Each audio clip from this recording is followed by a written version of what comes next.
8 long years, my husband swore he was broke, but when I stumbled upon his bank statement, my blood ran cold. While we were living off my father's money, he was secretly wiring thousands of dollars to someone else. But who and why? How did this happen to her? How did a perfect web of lies finally unravel? And where does this charade of a marriage actually end? Today we uncover the shocking truth behind the mystery. I'm Sneha. Let's dive into the full story. The streetlights hummed with a low electric buzz outside the window, casting long skeletal shadows across the manicured lawns of our suburban cul-de-sac. It was 2 a.m. in Toronto, that hollow hour when the world seems to hold its breath, waiting for the sun to grant it permission to move again. But in this house, the silence wasn't peaceful. It was heavy. It was a weight that settled into the corners of the room, pressing against the high ceilings and the pristine crown-moulded walls. I lay there staring at the ceiling. The pattern of the moonlight filtering through the sheer curtains was familiar to me. I had memorised it over the last 8 years. Every night the light shifted just a fraction of an inch, marking the passage of time in a life that felt frozen still. Beside me, the rhythm of deep, untroubled breathing filled the space. My husband. He was asleep, drifting in a world where everything was simple, where bills were paid and appearances were maintained. He slept on the far edge of the king-sized mattress, his back turned to me, a physical wall built of indifference. I turned my head slowly, careful not to rustle the Egyptian cotton sheets. They were cool against my skin, expensive, luxurious. Everything in this room screamed luxury. The custom headboard, the oak nightstands, the heavy velvet drapes that pulled perfectly on the floor. To anyone looking in, this was the dream, the suburban fairy tale. I was 25 years old, living in a sprawling, detached home in one of the most sought-after neighbourhoods. I didn't have to work a 9 to 5. I didn't have to brave the morning traffic on the 401. I was safe. But safety can be a cage if you don't have the key. I slid my legs out from under the duvet, the fabric whispering as it moved. My feet found the hardwood floor, rich dark walnut, polished to a mirror shine. It was cold. I shivered, pulling my silk robe tighter around my waist. It was a habit now, wrapping myself up, trying to hold the pieces of myself together. I walked out of the master suite and into the hallway. The house was vast in the darkness. Downstairs, the open concept living area waited in the gloom. I descended the stairs, my hand trailing along the smooth banister. Every step I took was silent. I had learned to be silent. Over the years, I had learned that my voice wasn't required here, only my presence, and even that only when it was convenient. Reaching the main floor, I walked into the kitchen, and it was a masterpiece of modern design. A massive quartz island stood in the centre, gleaming under the faint light of the microwave clock. The stainless steel appliances were smudge-free.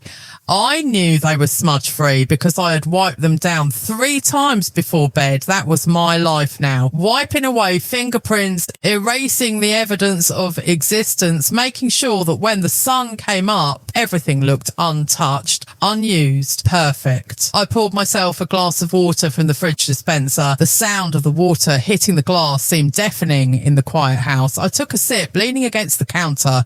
My eyes wandered over the room, the beige sofas, the perfectly fluffed throw pillows, the artfully arranged coffee table books. I had chosen all of it. I had spent hours agonising over colour palettes and textures, trying to create a home that would make him proud, trying to create a space where he would want to stay, where he would want to talk to me. But the furniture was just furniture. It didn't hold memories. It didn't hold laughter. I walked over to the large bay window that looked out onto the street. The neighbourhood was asleep. Driveways were filled with SUVs and sedans. Basketball hoops stood sentinel over empty pavement. It was the picture of the North American dream. I wondered how many other women were awake right now, standing behind their triple pane windows, looking out at the same empty street. I wondered if they felt this hollow ache in their chest, this feeling that they were merely actors in a play written by someone else. My reflection caught in the glass, a ghost against the backdrop of the night. I touched my face. 20 25. I was supposed to be in the prime of my life. My friends from high school were out at bars or finishing grad school or travelling through Europe. They were making mistakes and falling in love and figuring out who they were. And I was the perfect wife, the lucky one. I remembered the way his friends looked at me at dinner parties. The envy in their eyes was palpable. "You hit the jackpot, man," they would tell him, clapping him on the back. "She's stunning. She cooks. She keeps the house like a museum. And how did you get so lucky?" He would just smile, that tight, practiced smile, a smile that didn't reach his eyes. He wouldn't say, "Yes, I cherish her." He wouldn't say, "She's my partner." He would just accept the praise as if I were a new car he had leased,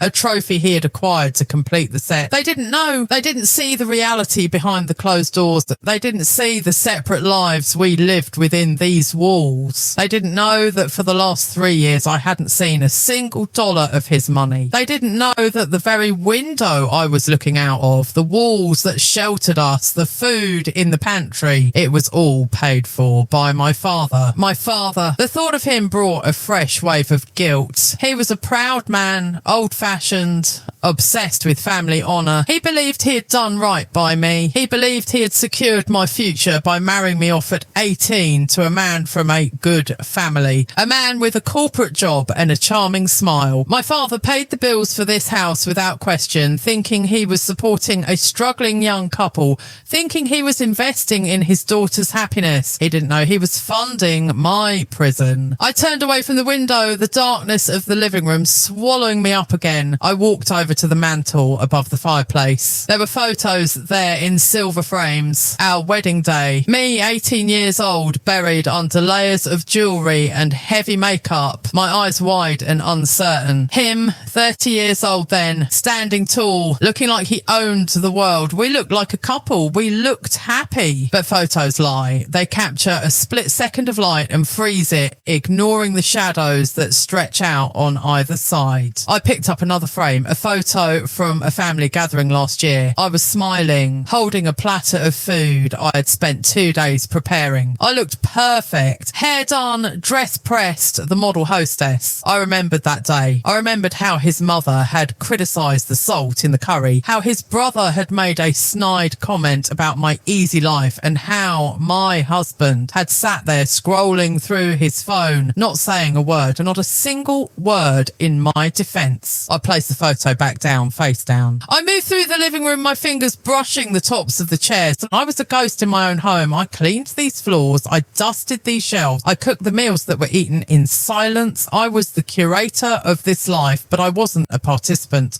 I was the stagehand who kept the set looking pretty while the main actor ignored the script. Why did I stay? That was the question that haunted me every night. Why didn't I pack a bag and leave? This is Canada. I have rights. I have options. But then the fear would creep in. The shame. The voice of my community whispering in my ear, "What will people say? A divorced woman is damaged goods. Think of your family's reputation." And then there were the children, my little ones. They were asleep upstairs in their rooms, surrounded by toys and warmth. I stayed for them. I endured the silence, the coldness, the financial humiliation, just to keep their world intact. I didn't want them to come from a broken home. I wanted them to have the stability I was pretending to have. But lately, the silence had changed. I walked back towards the kitchen, the hum of the refrigerator growing louder. For 8 years, the silence had been about indifference. It had been about a man who simply didn't care to know his wife, a man who was too wrapped up in his own ego to share his life. And I had accepted that. I had made peace with being the trophy on the shelf. But in the last month, the air in the house had shifted. It wasn't just indifference anymore. It was distraction. I leaned against the kitchen island, feeling the cold stones seep into my back. He was always on his phone now, not just scrolling through news feeds or checking work emails. He was typing, smiling at the screen in a way he never smiled at me. He would take calls in the garage, claiming it was client work. He would come to bed late, smelling smelling of a strange, nervous energy.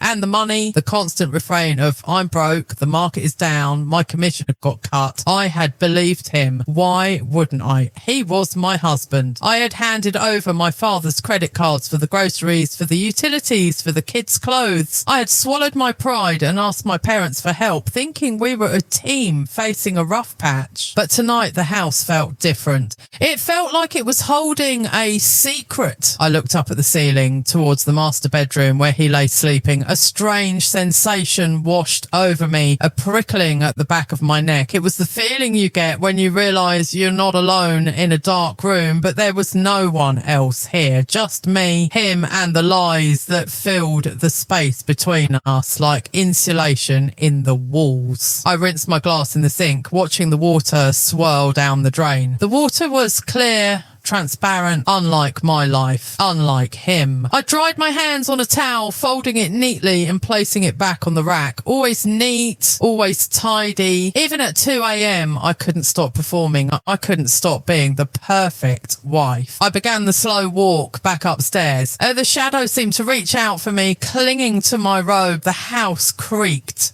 settling into the foundation. It was a beautiful house, a perfect house. But as I climbed the stairs, I felt a sudden overwhelming urge to scream, to shatter the silence, to throw one of those expensive vases against the wall and watch it smash into a million pieces. But I didn't. I reached the top of the landing and turned towards the bedroom. I crept back into the room, the darkness wrapping around me like a shroud. He hadn't moved. His breathing was still steady, rhythmic. I stood by the side of the bed looking down at him. In the gloom, he looked innocent. He looked like the man I thought I was marrying 8 years ago. The man I thought would protect me, cherish me. I slipped back into bed, pulling the duvet up to my chin. The space beside him was warm from his body heat, but it felt miles away. I closed my eyes, trying to force my mind to shut down, trying to force myself back into the role of the oblivious, obedient wife. But sleep wouldn't come. The unease in my gut was a tangled knot. Something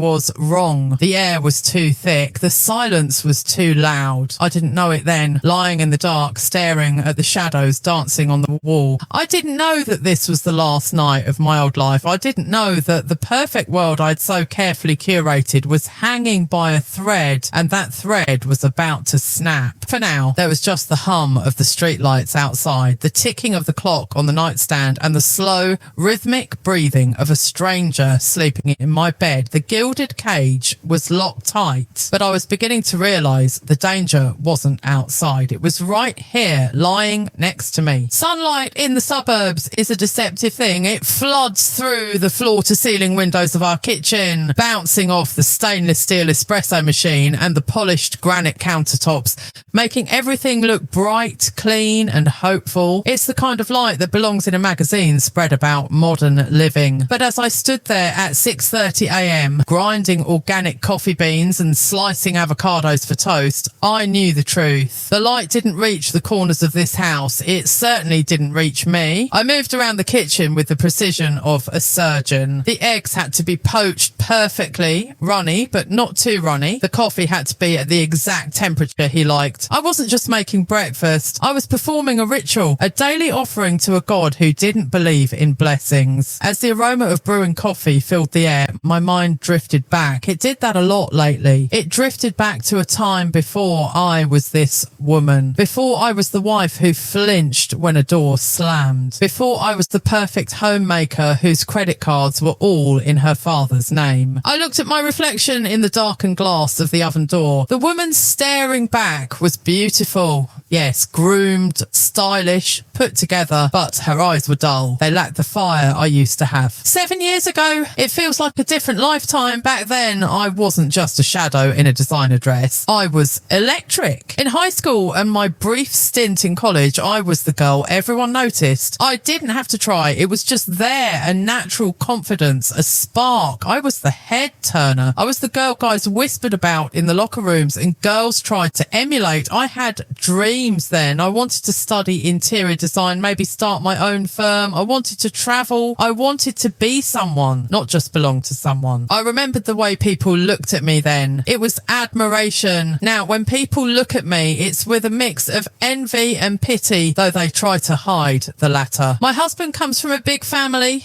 7 brothers, a loud, boisterous, old money clan that prides itself on reputation above all else. And I remember when I was first introduced to them, I was 18, fresh-faced, naive. I thought I was entering a fairy tale. I didn't know I was walking into a shark tank. It's a secret I keep locked tight in my chest, but even his brothers, they noticed me too much. 2 of them, specifically. I remember the lingering glances at family barbecues, the messages that bordered on inappropriate, the way they would try to corner me in the kitchen when he wasn't looking. He doesn't appreciate you. One of them had whispered to me once at Thanksgiving, his breath smelling of expensive scotch. If you were mine, you wouldn't be doing the dishes. I had frozen, terrified. I pushed them away. Of course, I was loyal. I was raised to be good. I never responded, never flirted back, but it didn't matter. In their eyes, my silence was just part of the allure. And him, my husband, he knew. Deep down, he had to know. His friends certainly reminded him enough. I've heard them on the patio, beers in hand, laughing. You won the lottery, man. A girl like that. Traditional, cooks, cleans and looks like a supermodel. How did you pull that off? They see the trophy. They don't see the dust collecting on it. He walked into the kitchen then, snapping me out of my reverie. He was dressed in his suit, tie perfectly knotted, looking every bit the successful pharmaceutical rep. He didn't say good morning. He didn't kiss my cheek. He walked straight to the island, picked up his phone and started scrolling. Breakfast is ready, I said softly, sliding the plate of avocado toast and poached eggs towards him. He glanced at it, then at me. No smile, no thank you, just a slight furrow of his brow. I don't have time for this, he muttered, taking a bite anyway. I have a meeting at 8 o'clock. I need to be sharp. I made it the way you like, I offered, a pathetic attempt to bridge the gap. It's fine, he said, his mouth full. He didn't look at me. He was looking at his screen. Always the screen. I stood on the other side of the island, clutching my coffee mug. This was our dynamic. He was the sun, and I was just a planet orbiting him, hoping for a little bit of warmth that never came. He was a man consumed by his own ego. He loved the idea of me. He loved that I made him look good in front of his boss. He loved that his friends were jealous, but he didn't like me. He didn't want to hear about my day or my thoughts or my feelings. To him, I was an accessory, a very expensive accessory that he didn't even pay for. That was the bitterest pill to swallow, the money. I need to pick up some dry cleaning today, I said, testing the waters, and the kids need new soccer cleats. He stopped chewing. The air in the room dropped 10 degrees and I don't have any cash on me. Could you transfer me $100? He let out a sigh, a long, exaggerated sound of exhaustion. He put his fork down with a clatter. You think money grows on trees? The market is dead right now. My commission this quarter is going to be garbage. Use your dad's card. That's what it's for, isn't it? He wants to support his grandkids. The shame burned my cheeks. It's just $50 for the cleaners. I don't have it, he snapped, standing up. God, why is it always about money with you? I'm busting my ass out there every day and I come home to this. Pressure. He called it pressure. I looked around the kitchen, the fridge stocked with food my mother bought, the car in the driveway my father paid the lease on, the clothes on his back that I'd bought with my birthday money from my aunt. He contributed nothing. Absolutely nothing. For 3 years he had pleaded poverty and I, the dutiful wife, had covered for him. I had shielded his ego. I had let him play the big shot while my parents quietly footed the bill. But it wasn't just the money. It was the disrespect. It was the memories that flashed through my mind every time he raised his voice. The first few years of our marriage, those were the darkest. We lived closer to his parents then, the golden couple, everyone called us. But behind closed doors, his mother was a tyrant. She didn't like that I was educated. She didn't like that I was pretty. She wanted a servant, not a daughter-in-law. I remember the day I dropped a tray of tea glasses. It was an accident. My hands were slippery from washing dishes for 20 people. His mother had screamed at me, calling me useless, calling me a burden. That was verbal. I could handle verbal, but then his brother had stepped in. He had grabbed my arm hard enough to leave bruises that lasted for a week. He had shoved me toward the kitchen, his fingers digging into my flesh, hissing, "Clean it up, princess. You think you're special?" I had looked at my husband then. I had looked at him with tears streaming down my face, silently begging him to intervene and begging him to be a man. He had just turned away. He had picked up the remote and turned up the volume on the TV. That moment broke something in me. It wasn't the bruise on my arm. It was the bruise on my soul. I realised then that I was alone. I was married. I had a family, but I was completely, utterly alone. I never told my parents. How could I? They were so proud of the match. They thought I was living in luxury. I couldn't bear to shatter their illusion. I couldn't bear the shame of admitting that their princess was being treated like a maid. So I learned to cope. I learned to be perfect. If I was perfect, they couldn't criticize me. If the house was spotless, if the food was gourmet, if I looked like a model every hour of the day, maybe they would start to value me. I became a master of camouflage. I hid the pain behind designer sunglasses and a bright smile. I hid the financial abuse behind my father's credit cards. I hid the loneliness behind a busy schedule of school runs and charity events. My husband finished his coffee in one gulp. He grabbed his keys from the counter. "I'm going to be late tonight," he said, not looking back. "Client dinner." "Okay," I whispered. "Drive safe." The door slammed shut. The sound echoed through the empty house. I stood there for a long time, listening to the silence return. The perfect wife mask slipped just for a moment. I looked down at his empty plate. He hadn't even finished the eggs. A client dinner. It was always a client dinner, or a conference, or a late meeting. I walked over to the sink and turned on the tap. The warm water rushed over my hands, washing away the remnants of breakfast. I scrubbed the plate harder than necessary. I scrubbed until my knuckles turned white. Why did he treat me like this? Was I not enough? Everyone else seemed to think I was extraordinary. Strangers would stop me in the grocery store to compliment my outfit. My cousins' husbands would tell their wives,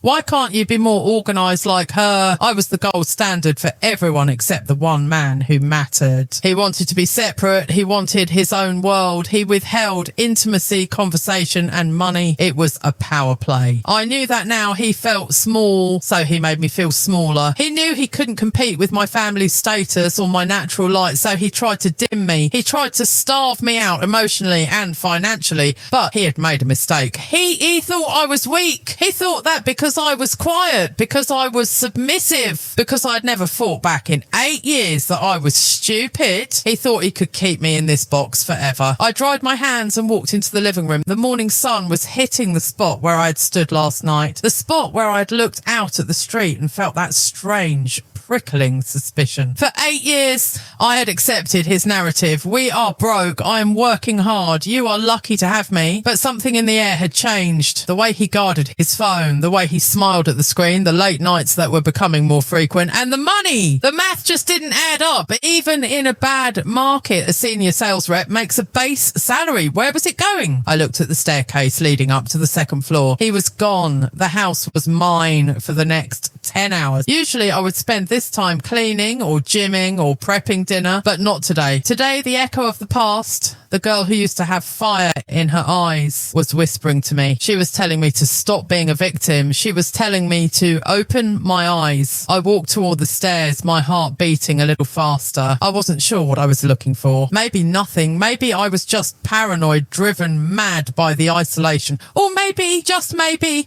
the cracks in the facade were finally wide enough for me to see what was hiding behind them. I climbed the stairs, leaving the bright sunny kitchen behind. I was heading back into the shadows, but this time I wasn't going to hide in them. I was going to hunt. The house was quiet again, but this time the silence felt different. It wasn't the peaceful stillness of a well-ordered home. It was the tense, suffocating quiet of a waiting room. I stood in the hallway upstairs, my hand resting on the door frame of the guest room. We call it the guest room, but in reality it had become his sanctuary. Over the last year, he had slowly migrated his things in here. First, it was just his work clothes because he didn't want to wake me up early. Then it was his laptop charger. Then his favourite pillow. Now the door was almost always closed. I pushed the door open. The room smelled like him, a mix of expensive cologne and the stale metallic scent of air conditioning. It was pristine, of course. I made sure of that, but it felt alien. alien. There were no pictures of us in here, no trinkets from our honeymoon. It was a sterile space, a bachelor pad hidden within a family home. I walked over to the desk by the window. This was his command centre. Papers were stacked neatly in one corner. Brochures for new drugs, sales reports, expense forms. I ran my fingers over them. Expense forms! He was meticulous about them. He would spend hours every Sunday night tallying up every coffee, every gas station receipt, ensuring he got reimbursed by the company. So where did that money go?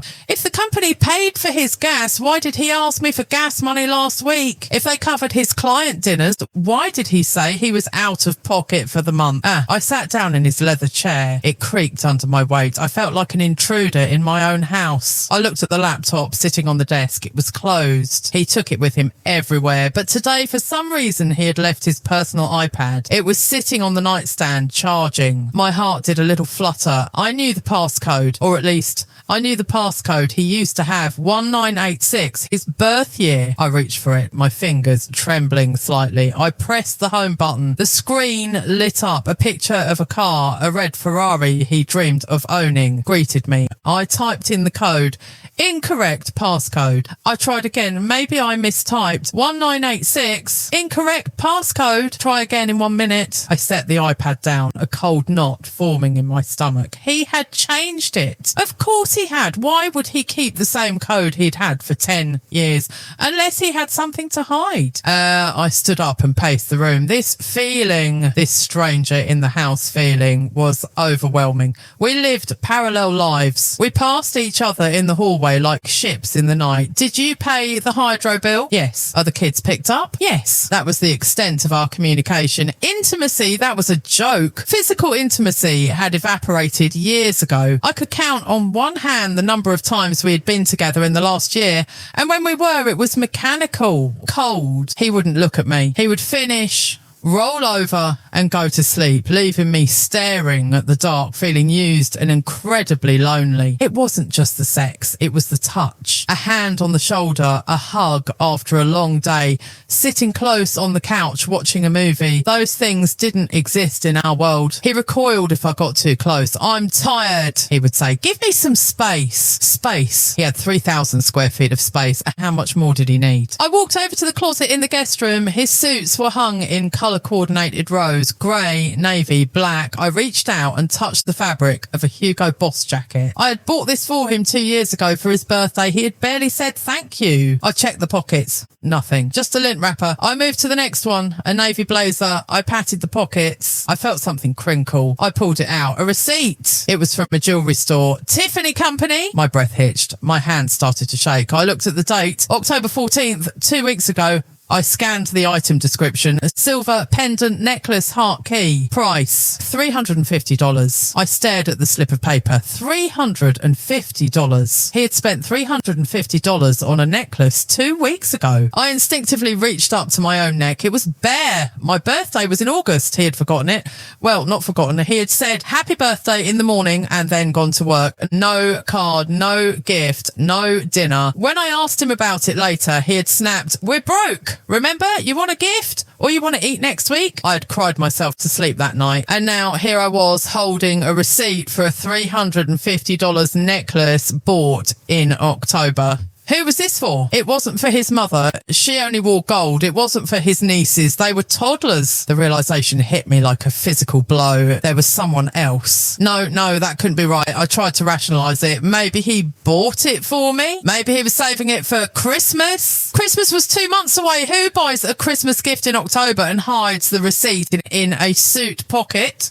And where did he get the money? $350 was a fortune to a man who claimed he couldn't afford dry cleaning. I sank onto the edge of the bed. The receipt crumpled in my fist. The stranger in the house wasn't just distant. He was duplicitous. He was living a double life right under my nose. I looked around the room with new eyes. What else was hidden here? What other secrets were tucked away in drawers and pockets? I started tearing through the room. I opened the nightstand drawer. Nothing but charging cables and a bottle of melatonin. I checked under the mattress. Nothing. I went back to the closet and started patting down every single jacket, every pair of trousers. I found another receipt in a pair of jeans, a restaurant bill, the Keg Steakhouse, date, last Friday night, last Friday. He told me he was working late at the office. He said he ordered a pizza at his desk. The bill was for 2 people, 2 ribeye steaks, 2 glasses of red wine, 1 chocolate lava cake, total $180. $180 on dinner while I sat at home eating leftover pasta with the kids. Tears pricked my eyes, hot and angry. I wasn't sad. I was furious. I had been starving myself, literally and metaphorically, to save money for us. I'd been skipping salon appointments, buying generic brands, wearing old clothes, all because I thought we were a team facing a financial crisis. But there was no crisis. There was just him, spending money on steaks and jewellery while his wife begged her father for grocery money. I looked at the time on the digital clock. 11 a.m. He wouldn't be home for hours. I needed to know more. I needed to see the face of the person eating that steak. I needed to know who was wearing that heart key necklace. I remembered the iPad. I couldn't get into it, but maybe there was another way. I went back to the master bedroom. I dug through my jewellery box, the real one, not the empty space around my neck. And in the bottom drawer, buried under old earrings, was an old iPhone 8. It was his old phone. He had upgraded last year and tossed this one in a drawer. I had kept it, thinking the kids might want to play games on it one day. I plugged it in. The battery icon flashed red. "Come on," I whispered. "Come on." I waited, sitting on the floor, watching the screen. It felt like an eternity. Finally, the Apple logo appeared. The phone booted up. It wasn't password protected. He had wiped it before tossing it, hadn't he?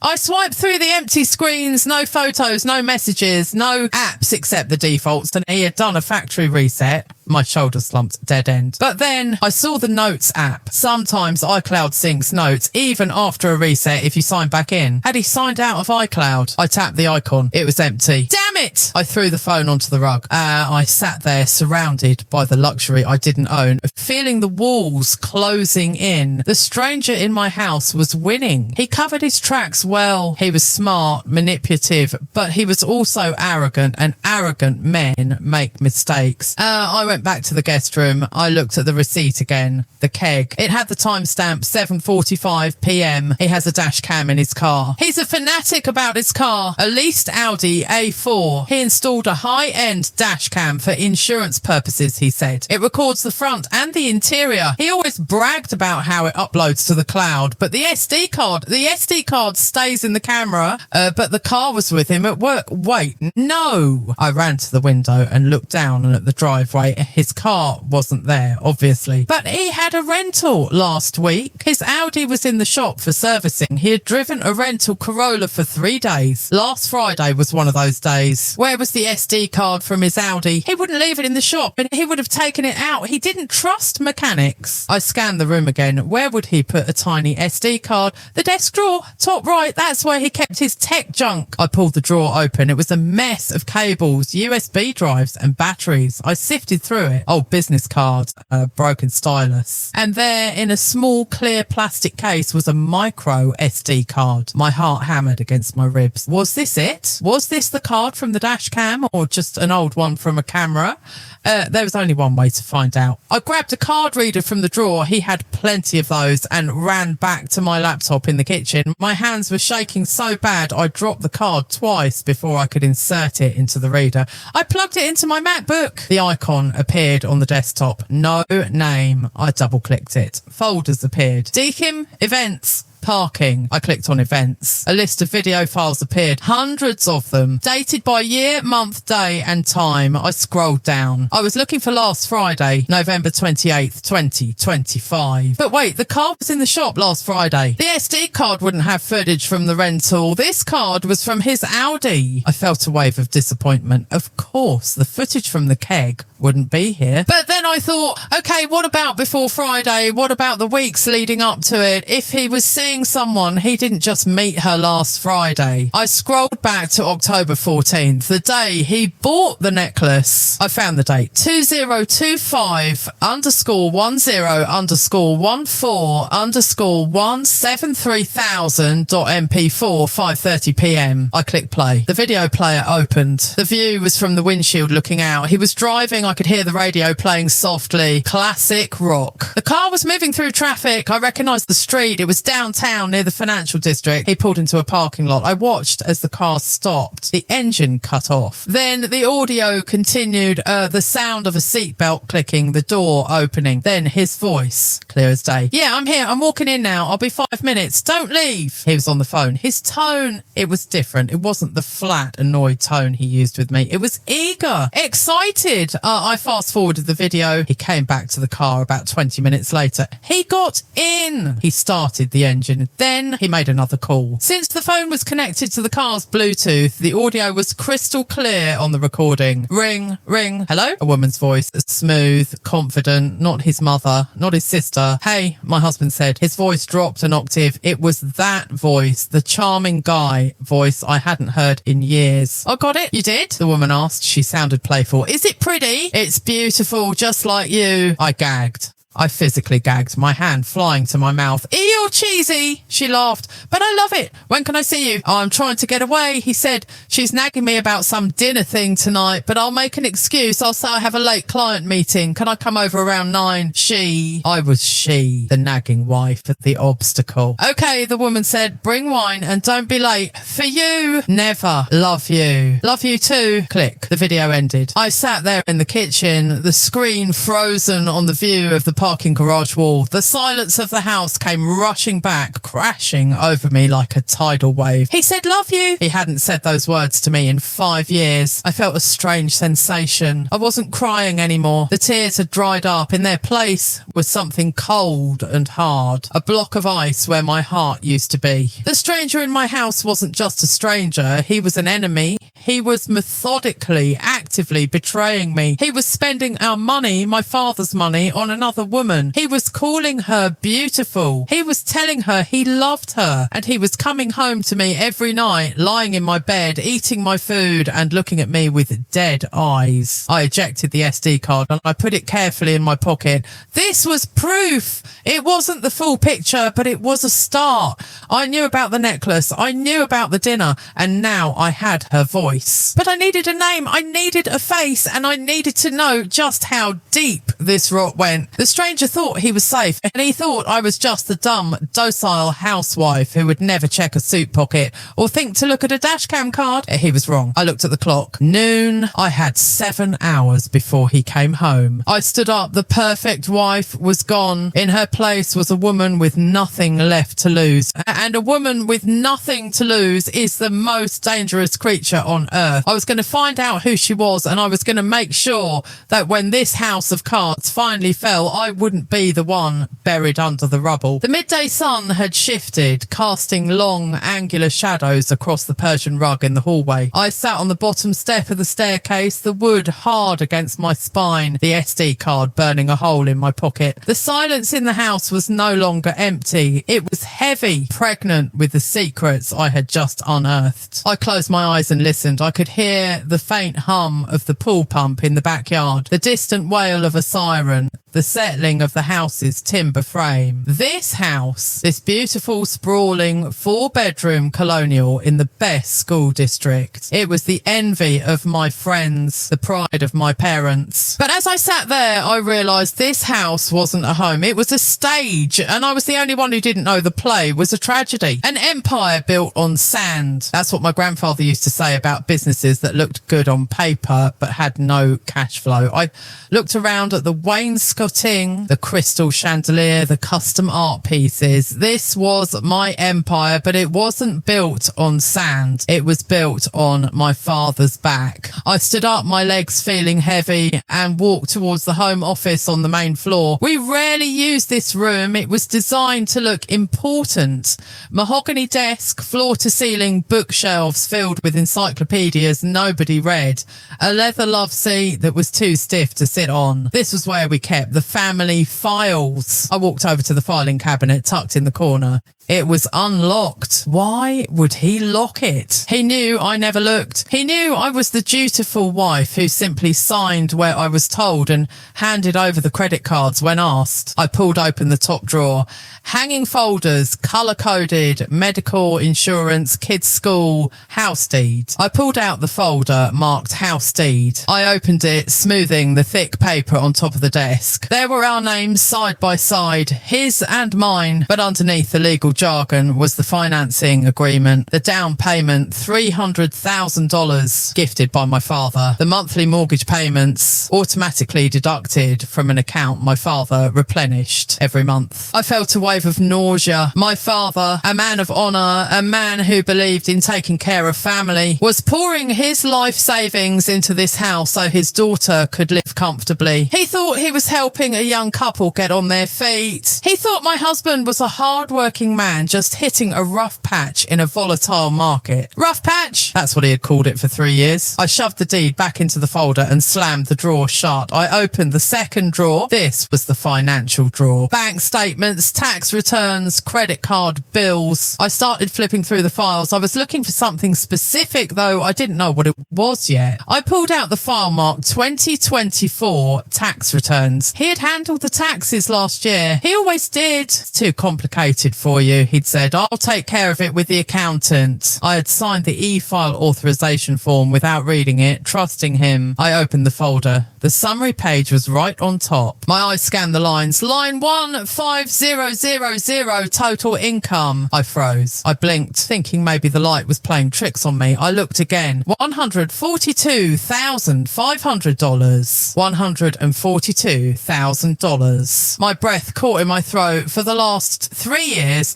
he had told me his base salary was $60,000 and that with the bad market, he was barely bringing home $4,000 a month after taxes. He told me his commissions had dried up. He told me the pharmaceutical industry was crashing. But the paper in my hand didn't lie. $142,500. That was over $11,000 a month before taxes. Even after deductions, he should be bringing home nearly $7,000 or $8,000 a month. I did the math in my head. My mind racing. The mortgage was paid by my dad. The utilities were paid by my dad. The groceries were on my dad's credit card. The kids' tuition was covered by a trust fund my parents set up. So where was the money going? If he was bringing home $8,000 a month and his expenses for this house were effectively zero, that meant he had nearly $100,000 in disposable cash every year. $100,000, and he couldn't give me $50 for the dry cleaning. He couldn't buy me a birthday gift. He made me beg my parents for money to buy diapers. I felt a scream building in my chest, a primal, guttural sound of pure rage.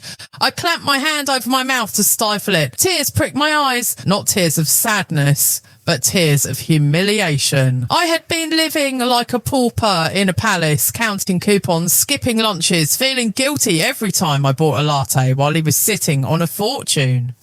I dropped the tax return on the desk and started digging through the drawer frantically. I needed to know where it was. You can't just hide that kind of money under a mattress. It has to go somewhere. I found the file marked bank statements joint. I opened it. The balance read $250.45. This was the account I saw. This was the account he showed me when he said, "Look, babe, we're overdrawn." He was diverting his paycheck. He had to be. I rummaged deeper into the back of the drawer. My fingers brushed against something taped to the back of the metal interior. It felt like an envelope. I peeled it off. It was a thick brown envelope, unopened. The return address was a bank I didn't recognise. First Republic Private Wealth. I ripped it open. It was a quarterly investment statement. The name on the account was just his, not Mr. and Mrs., just him. I unfolded the statement. statement. Portfolio value $185,000. Cash holdings $45,000. My knees gave out. I sank into the leather office chair, the paper trembling in my hands. He had nearly $250,000 stashed away. He was building an exit strategy. That was the only explanation. You don't hoard money like this. You don't starve your family. You don't let your father-in-law pay your mortgage while you sit on a pile of cash unless you're planning to leave or unless you are living a completely separate life. I looked at the transaction history on the cash account. October 1st. Transfer out $5,000. October 15th. Transfer out $5,000. November 1st. Wire transfer $1,000. The dates match the receipts I found. The dates match the broke days where he yelled at me for buying organic milk. I looked at the beneficiary of the wire transfers. It wasn't a name. It was just a routing number and an account number.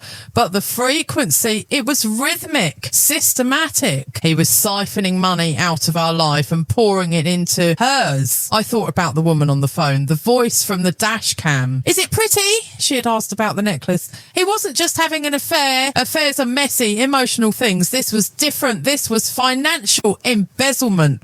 He was looting our marriage. He was using my family's wealth to subsidise his cost of living so he could funnel his entire salary to this other woman. He was building an empire for them using the bricks from my father's house. I looked around the office again, the mahogany desk, the leather chair. It all looked so solid, but it was all a lie. My life was a lie. My security was a lie. I felt a sudden wave of clarity, the fog of depression, the self-doubt that had plagued me for years. Am I a bad wife? Am I too demanding? Is it my fault he's distant? It all vanished. It wasn't me. It was never me. I was the host and he was the parasite. I took the tax return and the secret bank statement. I walked over to the sleek all-in-one printer in the corner of the room. I lifted the lid and placed the documents on the glass. I pressed copy.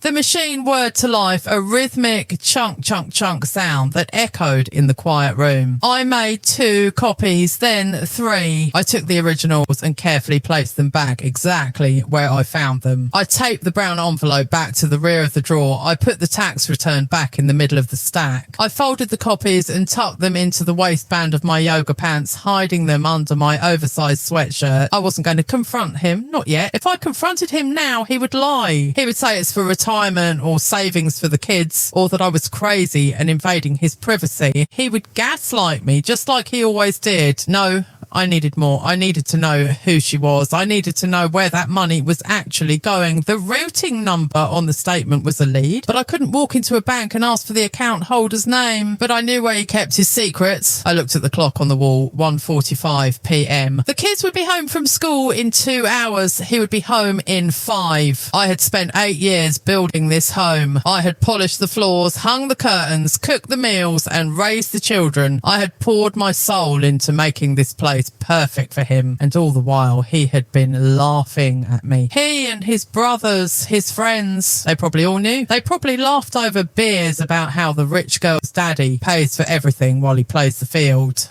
The shame I felt earlier was gone. It was replaced by a cold, hard resolve. I walked out of the office and into the kitchen. I stood in the centre of the room, looking at the high-end appliances my father had paid for. Okay, I whispered to the empty room. You want to play games? Let's play. I grabbed my car keys. I had one stop to make before the kids got home. If he was moving money, he was doing it digitally. But if he was buying jewellery, if he was buying dinners, there had to be more physical evidence. And I knew exactly where people like him got sloppy. The trash. Not the kitchen trash. He was too smart for that. I mean the trash in his car or the trash at his office. But I couldn't get to his office and his car was with him. Wait, the burner phone idea popped into my head, but no, that was too movie-like. Then I remembered something. The mail. The mailman hadn't come yet today. He usually came around 2 p.m. I went to the front window and watched. Sure enough, 5 minutes later, the Canada Post truck rolled up to the curb. The carrier hopped out, stuffed a bundle of envelopes into our mailbox and drove off. I waited until he turned the corner. Then I opened the front door and walked out into the cool autumn air. I opened the mailbox. Flyers, a bill for the internet in my name, a coupon book, and a small nondescript white envelope. It had no return address, just a PO box in the city, and it was addressed to him, marked confidential. My heart skipped a beat. I took the mail inside. I went to the kitchen and boiled a kettle of water. I had seen this in movies and I prayed it would work. When the steam began to rise, I held the envelope over the spout, letting the heat loosen the glue. Slowly, carefully, I peeled the flap open. I pulled out the letter. It wasn't a bank statement. It was a lease agreement. A tenant, my husband's name, address, unit 402, the Harbourfront condos, monthly rent $3,200, lease start date September 1st, 2025. He had an apartment. He had a freaking apartment downtown. I leaned against the counter, feeling the blood drain from my face. He wasn't just visiting her, he was living with her. Or at least, he had set up a second home for them. $3,200 a month for an apartment, plus the $350 necklace, plus the dinners, plus the transfers. He was spending over $5,000 or $6,000 a month on this other life. And I was here clipping coupons for laundry detergent. I carefully resealed the envelope with a glue stick, pressing it down to make it look untouched. I placed it back in the pile of mail on the console table by the door, exactly where he would find it. I had the tax returns, I had the hidden bank statement, I had the dash cam footage, and now I had an address. Unit 402, Harbourfront condos. The empire he built was indeed made of sand, and I was about to bring the tide in. But first, I needed to see her. I needed to see the woman who was worth $3,200 a month of my husband's stolen money. Tonight, when he thought I was asleep, I wouldn't be staring at the ceiling. Tonight, I would be planning my trip downtown. The golden cage was about to be unlocked. Not by him, but by me. The garage door opener rumbled beneath the floorboards of the living room, a low mechanical vibration that used to signal relief. Daddy's home. My husband is safe. Now that sound triggered a physiological response that felt more like a threat.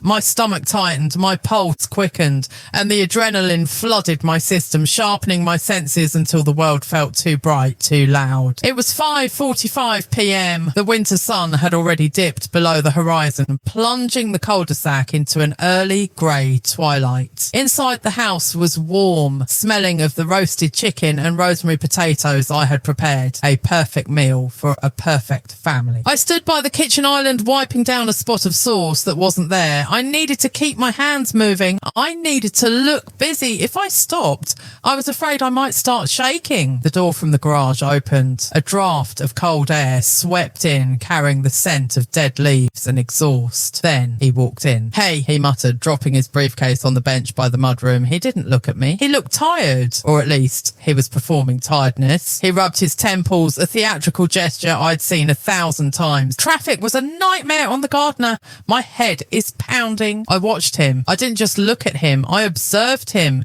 It was as if a veil had been lifted from my eyes. I noticed the way he avoided making eye contact, keeping his gaze fixed on the floor or his phone. I noticed the way his shoulders were hunched, guarding himself, closing off his body language. "Dinner is almost ready," I said, my voice sounding surprisingly steady. "How was your day?" "Long," he sighed, walking past me to the fridge. He grabbed a sparkling water. "Market is brutal. Clients are pulling back. I might not hit my quota this month, honestly." He took a sip of water and then he saw it. The mail. I had left the pile on the console table, just like always. The resealed white envelope, the one containing the lease for the luxury condo, was sitting right on top. I turned back to the stove, pretending to stir the potatoes, but I watched him from the reflection in the microwave door. He froze. Just for a split second, his hand hovered over the pile. He picked up the white envelope. He didn't open it. He just looked at the return address, or lack thereof. He glanced quickly toward the kitchen, checking if I was watching. I kept stirring, humming a soft tune. He slipped the envelope into his jacket pocket, then he casually flipped through the rest of the flyers, the internet bill, the coupons, and tossed them back on the table. "Just junk," he called out. Okay, I replied. You can wash up. The kids are upstairs. He disappeared into the hallway, heading toward the guest room, his office, instead of going upstairs to see his children. The whisper of intuition. That's what they call it. That gut feeling that warns you when the predator is near, even when you can't see him. For the last month, that whisper had been growing into a scream. But I had tried to silence it. I had told myself I was being paranoid. I had told myself I was just insecure because I wasn't working. But as I plated the chicken, the memories of the last 30 days came flooding back, assembling themselves like pieces of a puzzle I hadn't wanted to solve. It started with the smell. About 3 weeks ago, he had come home late, around 9 p.m. He claimed he had been at a mandatory training seminar. When he leaned in to give me a half-hearted pat on the shoulder, I smelled it. It wasn't perfume, it was soap, Dove cucumber and green tea. We don't use that soap. We use a generic unscented brand because the kids have sensitive skin. But he smelled fresh, like he had just stepped out of a shower. You showered? I had asked, confused. I went to the gym after the seminar. He had lied smoothly. Needed to blow off some steam. I had let it go. But the whisper was there. He hates the gym. He hasn't had a gym membership in 2 years. Then there were the mood swings. For 8 years, he had been consistently cold. But lately, he was volatile. He would come home buzzing with energy, humming to himself, checking his reflection in the mirror, smiling at nothing. Then his phone would buzz, he'd read a text, and his mood would crash. He would become irritable, snapping at the kids for laughing too loud, yelling at me for leaving a light on. It was the emotional roller coaster of a man in love and a man under pressure.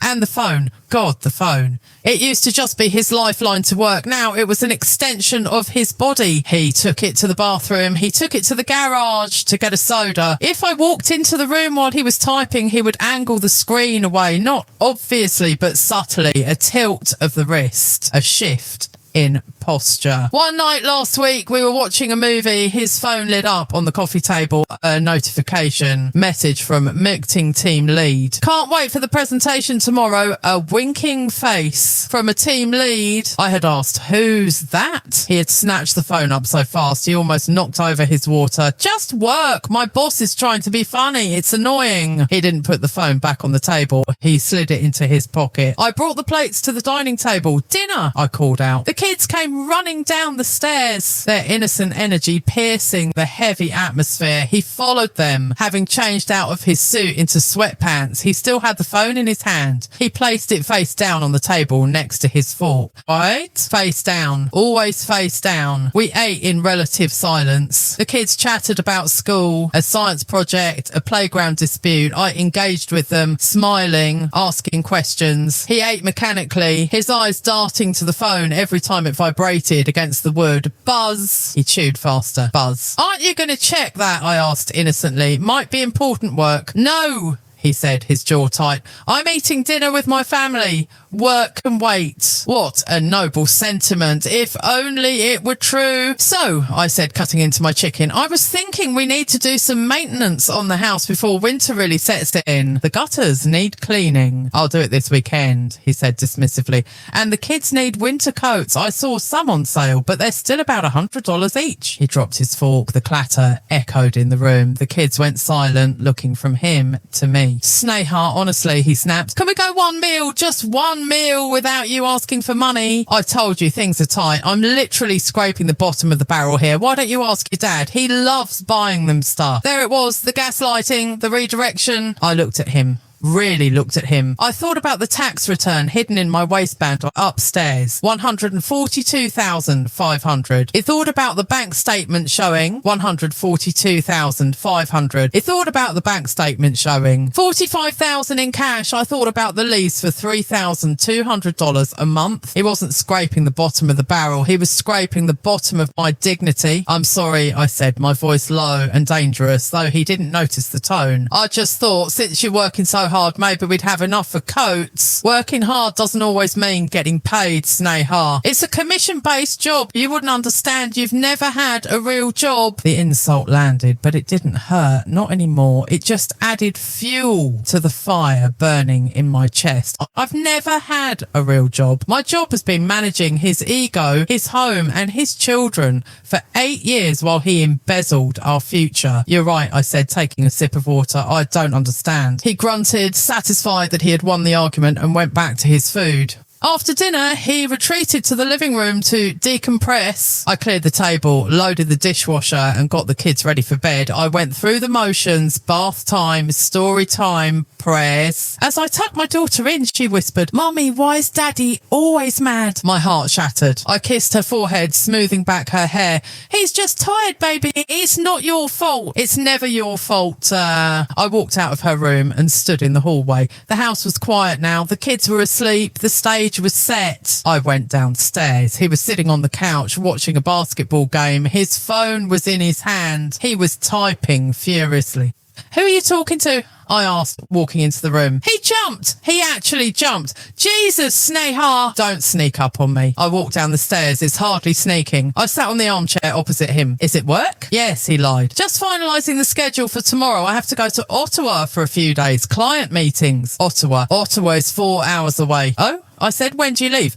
"Tomorrow morning early. I'll probably stay 2 nights. He wasn't going to Ottawa. He was going to Unit 402, Harbourfront Condos. He was going to play house with his mistress in the apartment my father's money helped subsidise. "Okay," I said, "I'll pack your bag." "No," he said it too quickly. "No, I'll do it. You just relax. You look tired." He was being nice. He was offering me a crumb of kindness because he felt guilty, or because he wanted me off his back so he could plan his getaway. "I am tired," I admitted. I think I'll go up to bed." "Yeah, you go ahead," he said, relaxing slightly. "I'm going to watch the rest of the quarter, then I'll take a shower and come up." A shower. He always took a shower before bed now, and he always took his phone into the bathroom with him. But tonight was different. Tonight, the universe was tilting in my favour. I walked upstairs, my heart pounding a rhythm against my ribs. Thump, thump, thump, thump. I changed into my pyjamas, a silk set he used to like, but now never noticed. I brushed my teeth, staring at my reflection. "You know what you have to do?"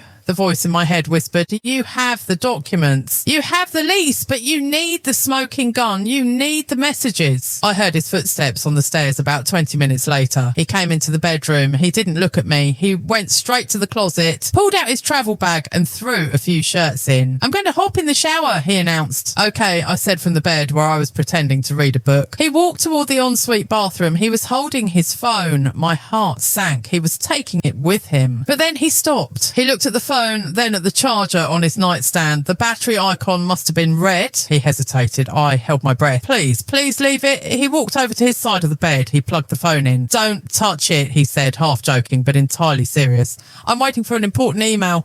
"I'm reading, Mark. I don't care about your emails." He stared at me for a second longer, searching for any sign of suspicion.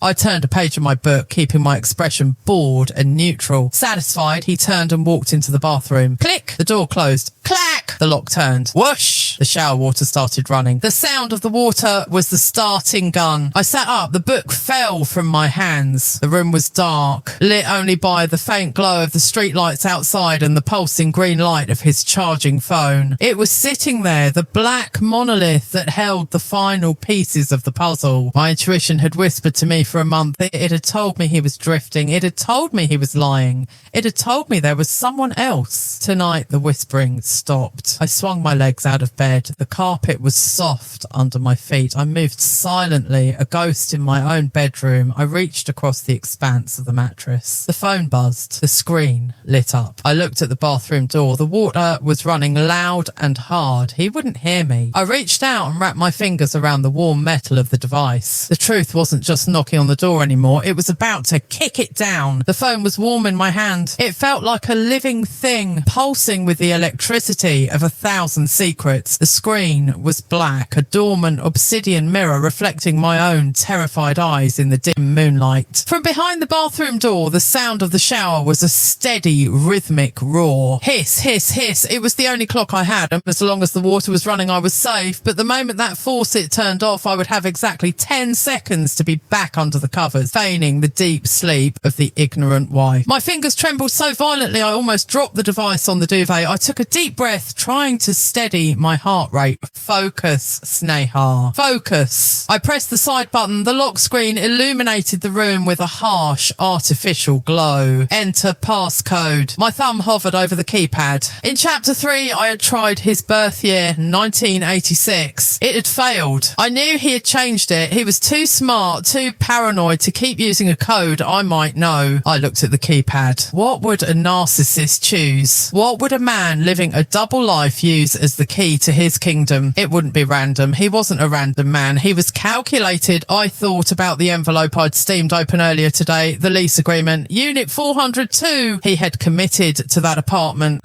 He was paying $3,200 a month for it. It was his sanctuary, his escape from me. In his mind, that apartment was probably the only place he felt truly alive. I typed in the numbers 0402. My breath hitched. The lock icon at the top of the screen snapped open. The home screen slid into view. I was in. I felt a wave of nausea so strong I had to swallow back bile. I had wanted this. I had prayed for this proof. But now that I had it, I wanted to throw the phone across the room and run away. I wanted to go back to being the naive girl who just thought her husband was stressed about work. But I couldn't go back. The door was open. I went straight to the messaging app. The green icon seemed to mock me. There were the usual threads. His brother, his boss, a group chat called Fantasy Football, and then pinned to the very top, a thread with no name, just an emoji, clinking glasses. I tapped it. The conversation history scrolled back for months. It wasn't just a few texts. It was a novel, a daily, hourly chronicle of a relationship that was vibrant, passionate, and alive. Everything my marriage wasn't. I scrolled to the bottom to the most recent messages from today. Today, 6:15 p.m. Him just got home and the atmosphere here is suffocating. She's already asking for money for winter coats. It's pathetic. Today, 6:17 p.m. Her, I'm sorry, baby. Just ignore her. Did you get the lease signed? Today, 6:20 p.m.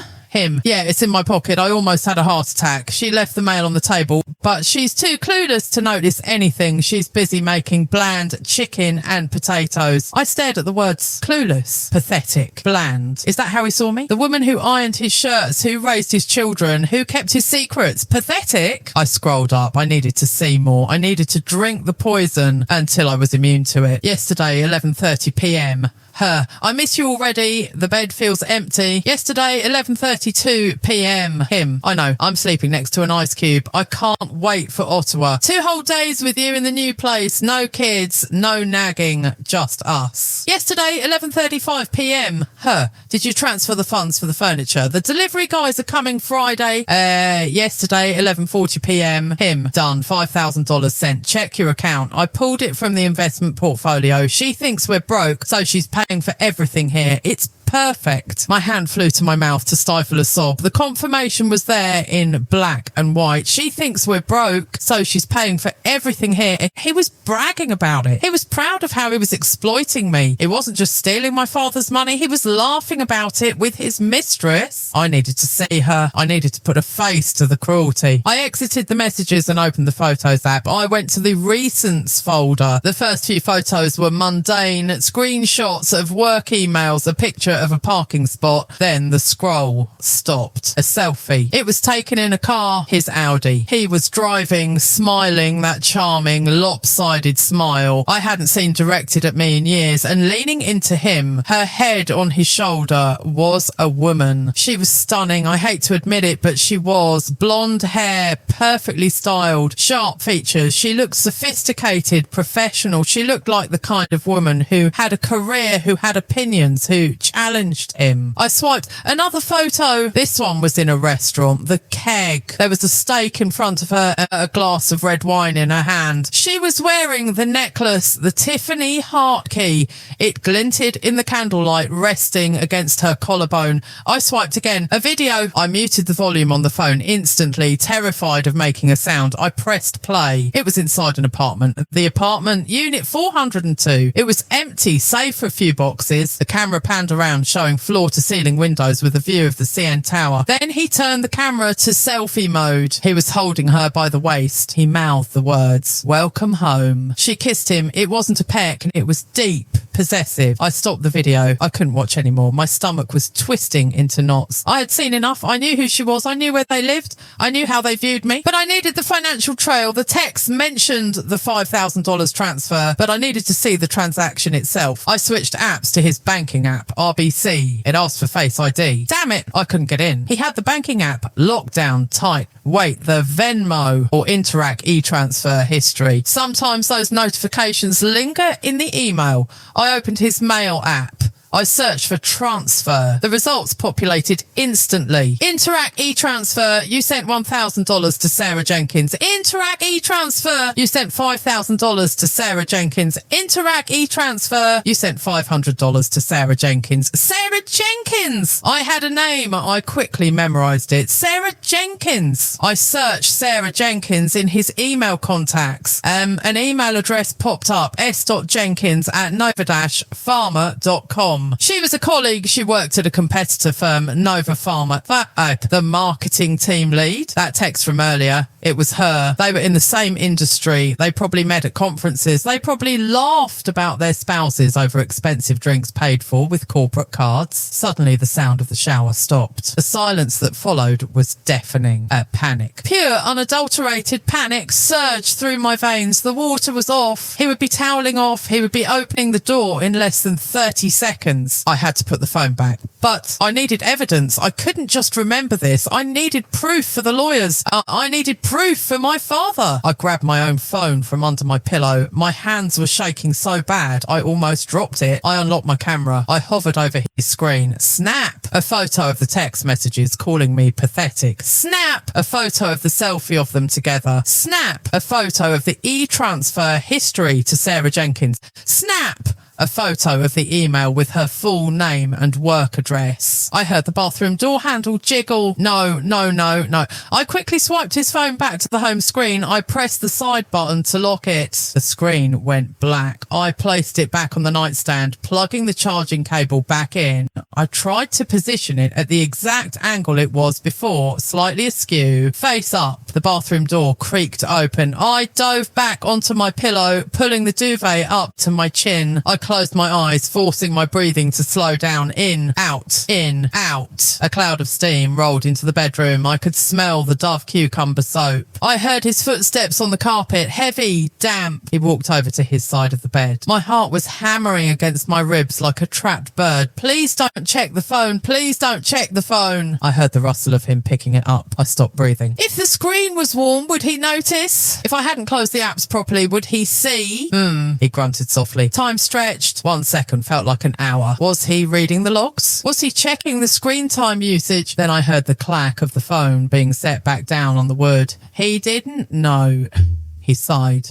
The heavy, contented sigh of a man who thinks he has gotten away with murder. The mattress dipped as he climbed into bed. I lay there frozen, feeling the heat radiating from his body. This body that I used to crave, this body that I thought belonged to me. It made my skin crawl. "You awake?" he whispered. I didn't answer. I kept my breathing steady, rhythmic. He turned over, facing away from me. Within minutes, his breathing deepened. He was asleep. He was sleeping soundly, dreaming of Sarah Jenkins, dreaming of his penthouse apartment, dreaming of the day he would finally leave his pathetic wife. But I was wide awake. I stared into the darkness, clutching my own phone under the covers. The images I had captured burned in my mind. Sarah Jenkins, Nova Pharma, Unit 402. He thought he was the main character in this story. He thought he was the puppet master, but he had just handed me the scissors. I wasn't going to cry anymore. The sadness had evaporated in the heat of that discovery. All that was left was a cold, surgical precision. I knew what I had to do. I wasn't just going to leave him. I wasn't just going to divorce him. I was going to destroy him. I was going to take the sand his empire was built on and turn it into glass. And then I was going to watch it shatter. Tomorrow he leaves for Ottawa. Tomorrow the real game begins.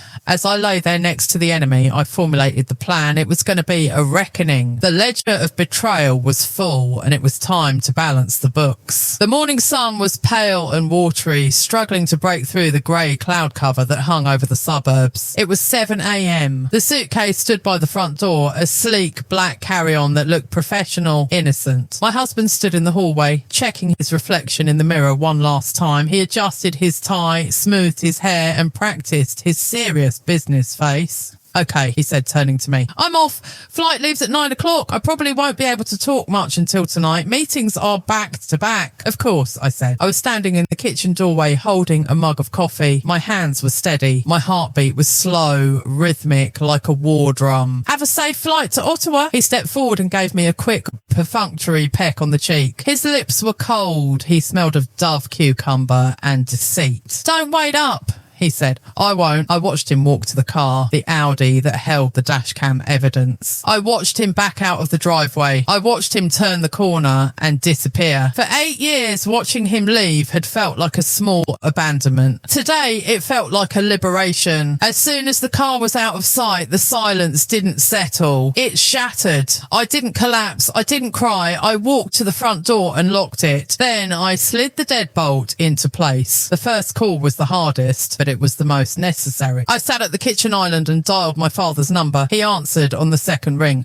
Sneha, is everything okay? It's early. Hi, Baba, I said, my voice clear. Everything is going to be okay, but I need you to listen to me. I need you to do something, and I need you to trust me without asking questions right now. What is it? His voice sharpened instantly. I need you to cut him off. Everything, the mortgage payments, the car lease, the supplementary credit card you gave him for emergencies. Cancel it all right now. There was a pause on the other end, a heavy, pregnant pause. Sneha! Did he hurt you? He's been hurting me for a long time, Baba, just not the way we thought. He's stealing from us. He has a secret life. I have the proof, and I will show you everything tonight. But right now, I need to know that he can't spend another dime of your money. Consider it done, my father said, his voice turning to steel. I'm calling the bank manager now. Come home when you're ready. I am home, I said, looking around the kitchen, and I'm going to take it back. I hung up. The financial lifeline was severed. The empire he had built on my family's generosity was now unfunded. Next came the physical purge. I didn't burn his clothes. That's too dramatic, too messy. I was methodical. I went to the guest room, his sanctuary. I took every suit, every shirt, every pair of shoes, and I packed them into garbage bags, not boxes, garbage bags. The black, heavy-duty kind we use for yard waste. I cleared his desk, the papers, the hidden receipts, the chargers. It all went into the bags. I stripped the bed. I dragged the bags, 6 of them, down the stairs and out into the garage. I leaned them against the wall next to the recycling bins. It was a fitting place for them. At 10 a.m, the locksmith arrived. He was a burly man with a kind face. He looked at the nice house, then at me, then at the bags in the garage, and he didn't ask questions. He just nodded. Front, back and garage side door, he asked. Please, I said, and the keypad code for the garage door. I need that changed too. The sound of the drill was the sweetest music I had ever heard. Whir! Click, whir. With every turn of the screw, I was reclaiming my safety. I was rewriting the boundaries of my world. By noon, the house was impenetrable. The keys that dangled from my husband's keychain in Ottawa were now just useless pieces of metal. Now, for the final act, I got into my car, the one my name was actually on, and drove toward the city. The drive to downtown Toronto was smooth. The skyline rose up before me, a jagged line of grey and glass against the clouds. Somewhere in that concrete jungle in Unit 402, he was playing house. I pulled up to the address I had found on the lease. The harbourfront condos. It was a sleek glass tower overlooking the lake. It screamed new money and bachelor fantasy. I parked in the visitor lot. I didn't want to go up. I didn't want to see the inside of his betrayal. I didn't need to see the bed sheets or the wine glasses. I had seen the video. That was enough. I walked into the lobby. It smelled of expensive lilies and floor wax. The concierge was standing behind a marble desk looking bored. "Hi," I said, flashing my most charming suburban lady in charge smile. "I'm dropping off a package for a resident, Mark." The concierge looked up. "Unit number 402. Is he expecting you?" "No," I said. "It's a surprise." I handed him a large manila envelope. Inside wasn't a gift. It contained 3 things. A photocopy of the bank statement showing the $5,000 transfer to Sarah Jenkins. A printout of the text message where he called me pathetic. His supplementary credit card, the one linked to my father's account, cut neatly into 4 pieces. "Can you make sure he gets this?" I asked. "It's very important." "I'll call up and let him know it's here," the concierge said, reaching for the phone. "Oh, don't bother," I said, backing away. "He's busy right now. Just leave it at the desk. He'll find it when he comes down." I walked out of the lobby before he could argue. As I walked back to my car, the wind of the lake whipped my hair across my face. It was cold, biting, but it felt clean. I took my phone out of my pocket. I opened the messaging app. I found his contact. I attached the photo I had taken last night, the one of him and Sarah driving in the Audi, smiling like they owned the world. I typed a simple caption: "Hope Ottawa is beautiful this time of year.